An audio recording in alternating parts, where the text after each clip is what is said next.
A bust of somebody named Tom Cutter. Never heard of him. The felt on the bottom appears to be loose. Quite interesting.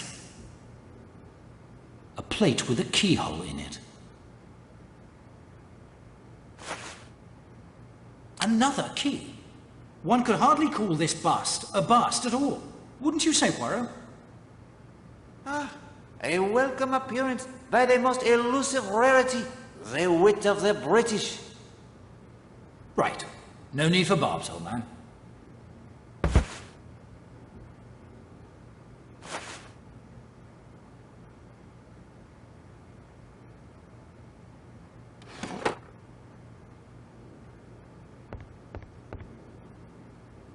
A solidly built safe that needs a key to open it.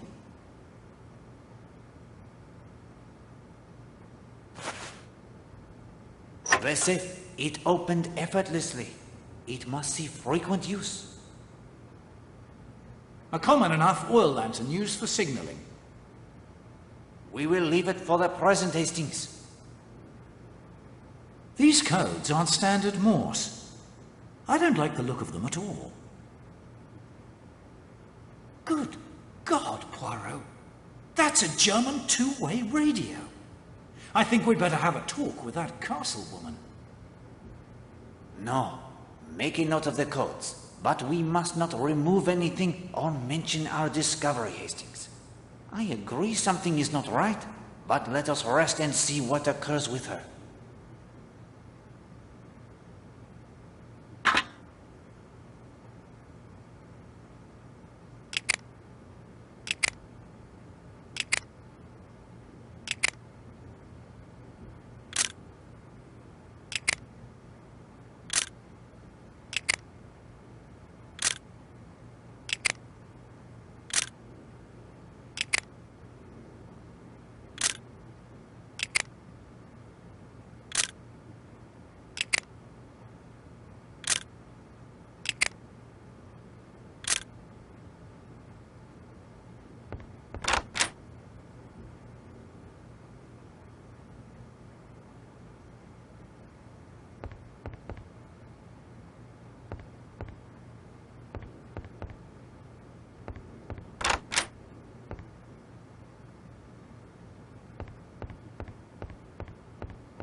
Kenneth, if I say something to you that is probably outrageously impertinent, will you never speak to me again? I don't think I'd ever regard anything you say to me as impertinent. Why don't you divorce Arlena? She's pretty notorious. You don't understand, my dear girl. Are you so frightfully fond of her? It's not a question of that. Arlena's not good for Linda, nor for you. Perhaps. But you see, I gave my word. Marriage is a vow, Rosa. I'm sick of quick marriage and easy divorce. Arlena's my wife. That's all there is to it.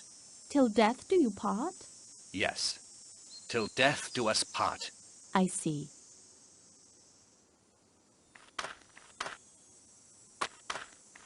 This is a useful point to measure the time it takes to reach Cutter's Cove, the spot that will be the scene of the murder.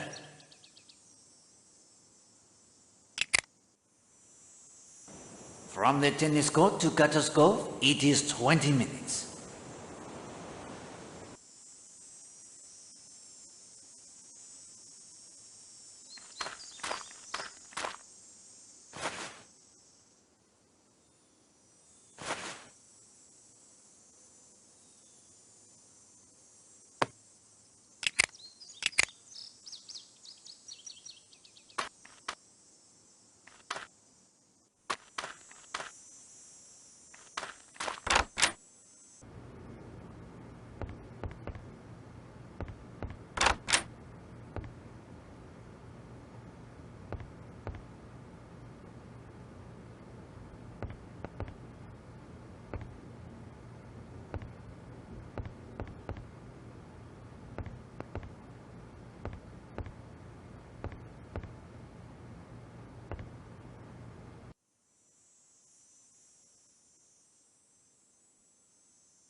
Do you observe anything unusual, Madame Castle? Not yet, I'm thankful to say. Mr. Blatt's sailboat put into Leathercombe Bay a short while ago. I suspect he'll make for the Monkshood before heading back out. What do you look for so intently, Madame Castle? U-boats, Mr. Poirot. I have seen them, too. So close to shore? Oh, yes. I suspect there's one out there right now, watching. Have you told this to Monsieur Blatt? Yes, I did. He laughed at me and said they were not likely to waste a torpedo on his tiny sailboat. He has their point there. What is the Monkshood? The only pub still open between here and Kingsbridge. Albert Batley runs it. Who has the key to the smuggler's end? Colonel Weston took charge of it when they closed up. Colonel Weston? But he is an old friend of mine. He's set up shop in the police station. But is he not the chief constable for the entire district? Yes, but he runs the home guard for this area. He's overseeing the coastal evacuations. We used to have a local constable, but after evacuations got underway, he was transferred to Modbury. May I borrow your binoculars? I need them, Mr. Poirot. I promised Colonel Weston I'd keep watch. Surely no attack will come during the afternoon. Why do you want binoculars? To observe the guillemot at the Sanctuary of the Birds? You don't strike me as the bird-watching type, Mr. Poirot. It is odd that you say that, madame. I thought the same of a gentleman I met this morning. What gentleman? He called himself Mr. North. Is he perhaps a guest? No, I've never heard of him. To help in the watch for U-boats? Well, I do have other duties to attend to. I mark any sightings on the calendar in my office, if you would do the same. I then pass on the information to Colonel Weston. But of course.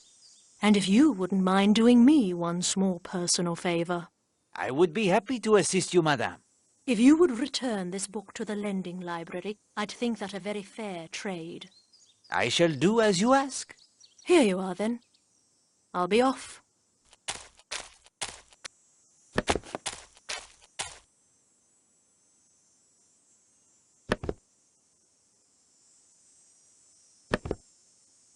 These are the binoculars, most splendid. But I cannot see anything of particular interest here.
From the looks of these betting receipts, the Major is his bookmaker's best and unluckiest customer.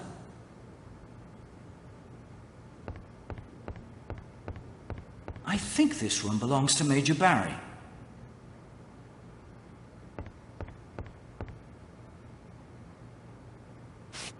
There is nothing beneath the pillow. One of those straps on the suitcase might come in handy.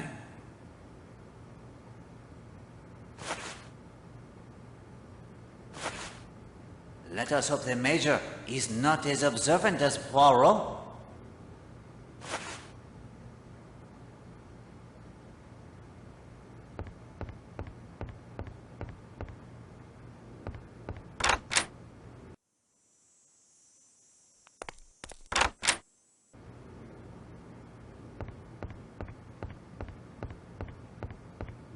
A Bible, Poirot. Not so unlikely a thing to find in the room of a former clergyman? Revelation 2:20.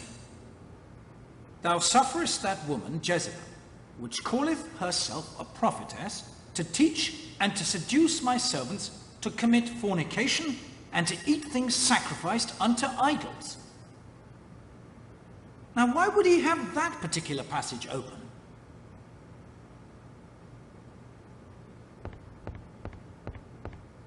If I remember correctly, this must be Stephen Lane's room.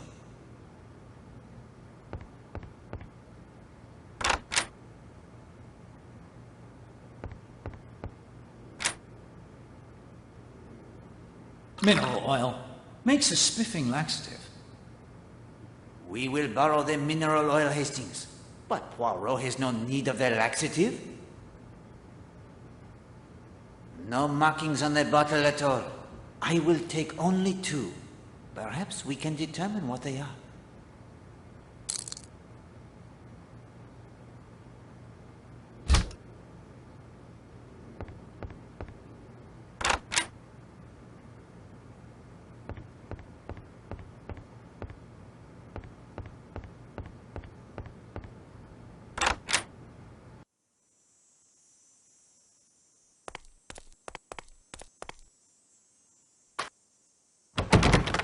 No.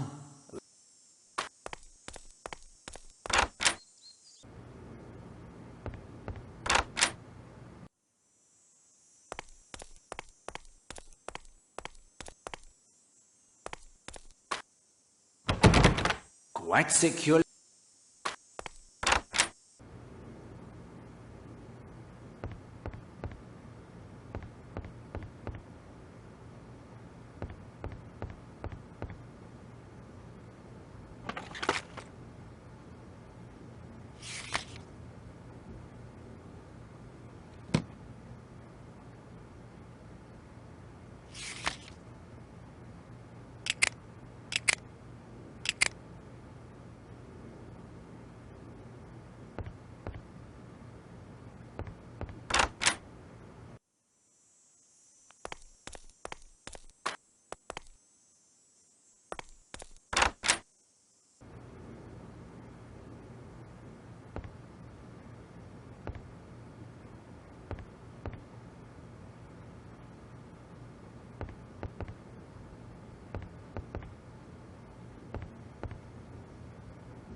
I did not mean to frighten you, Major Barry. What? Frighten me? A man with 20 years of service to Her Majesty on the frontier? Rubbish!